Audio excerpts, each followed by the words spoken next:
افسوس کی بات یہ ہے کہ ہم اخباری علم رکھتے ہیں. آج تو شیخ کی ضرورت نہیں ہے، شیخ گوگل موجود ہے ہر ایک کے پاس.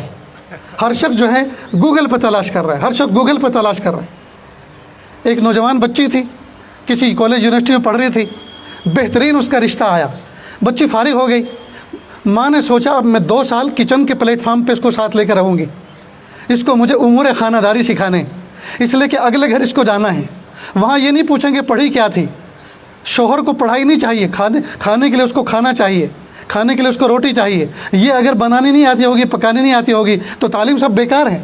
تو 2 سال میں اس کو کچن میں دوں گی، پلیٹ فارم پہ ساتھ رکھوں گی. لیکن اللہ کی شان، رشتہ اتنا پیارا آیا کینیڈا امریکہ کا نہ جانے کہاں کا، کہ سب کی رال ٹپکنے لگی. لڑکی نے بھی خود کہا کہ امی تم فکر مت کرو، میرے پاس کوکنگ کلاس کی بہت ساری کتابیں موجود ہیں اور میں اس کو لے کے جاؤں گی، ان کتابوں کو پڑھوں گی، ریسیپی دیکھوں گی اور ایک سے ایک آئٹم کوک کروں گی. کہ بہت اچھا. ماں کو ہمت مل گئی. اب یہ بچی دلہن بن کے شوہر کے ساتھ گئی، سسرال پہنچی. اللہ کی شان، چند دن تو دعوتیں اڑاتے رہے. دوست احباب نے جو دعوت ختم کر دی، دعوت اب بند ہو گئی. اب ماں نے ایک روز کہا بیٹا آپ ذرا بریانی تو بنائیں، اپنے ہاتھ سے کھانا تو شروع کریں. اب حیدرآبادی بریانی تھی یا رضیہ کا شاہی دسترخوان تھا، پتہ نہیں کون سی کتاب میں سے اس نے بریانی کی ریسیپی نکالی. کتاب شیلف پر رکھی، کچن کے شیلف پر رکھی. اب اس میں لکھا ہوا تھا کہ اگر 5 افراد کے لیے بریانی بنانی ہے تو 5 کپ آپ چاول لیں اچھی قسم کے.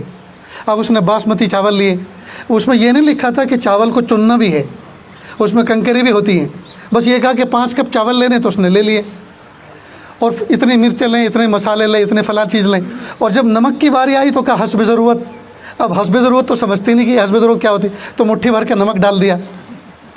اب بریانی تیار ہو گئی. کھانے کے لیے جب سر ہوا ٹیبل پر اور جب ڈش آؤٹ ہوئی اور کھانا شروع کیا، اب سب تھو تھو کر کے اٹھ گئے.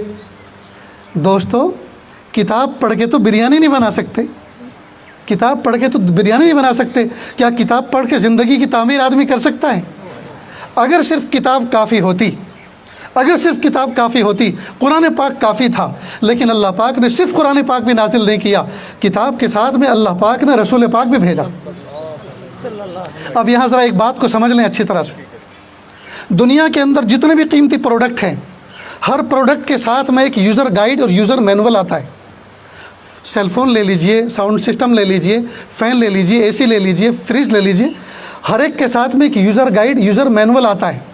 اور مشین جتنی زیادہ قیمتی ہو، اس کے ساتھ میں یوزر گائیڈ کے ساتھ ساتھ کوئی نہ کوئی آپریٹر بھی آتا ہے.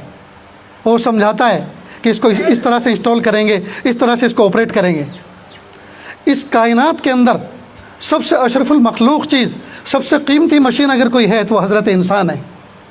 اب اللہ تعالیٰ نے اس مشین کو سیلف یوز کیسے کرے، یہ آدمی اپنی ذات کو، اپنے وجود کو کیسے استعمال کرے، کہاں بٹھائے، کہاں چلائے، کہاں سلائے، کیا کھلائے، کیا پلائے، کیا پہنائے، کیا اڑھائے، اس کے لیے کیا چیز سیلف یوز کیسے کرے اس کو. تو اللہ پاک نے اس کے لیے یوزر گائیڈ بھیجی کتاب اللہ کی شکل میں.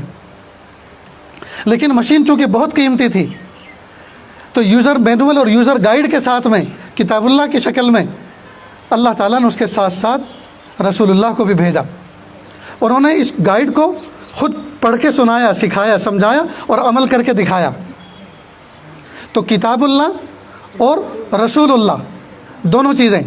اور رسول اللہ نے اپنے زمانے میں، اپنی موجودگی میں افراد تیار کیے جو ہیں رجال اللہ، جو اللہ کے نیک بندے ہیں. اور یہ سلسلہ پھر قیامت تک چلتا رہے گا.